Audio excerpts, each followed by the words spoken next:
A golf pro from Nanoose has taken his swing to a new level, hitting balls from high atop the hills in Strathcona Provincial Park.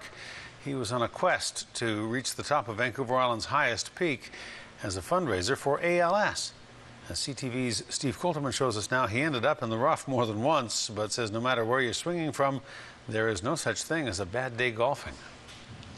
Brett Standerwick arrives at the practice range at Fairwinds Golf Club. He's back on home turf after taking his golf game to new heights.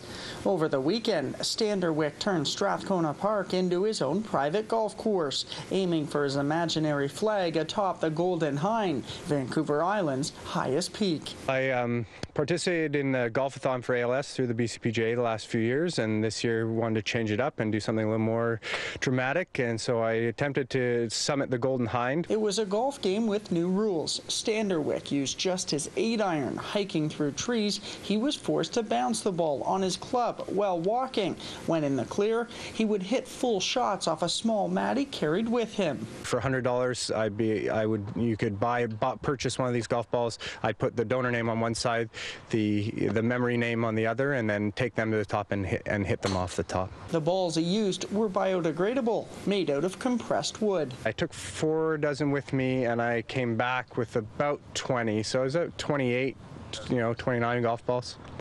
So not pretty good for the terrain that I was playing in and the yardage that we covered. It was supposed to be a 4-day game, but after 2.5 days of hiking, the group arrived at Phillips Ridge. It's more than 1,500 meters up the mountain, but still a long way from the top. The amount of snow and ice bridges made it too dangerous to go any farther, so Standerwick's trip was cut short. I really wanted to get up the mountain.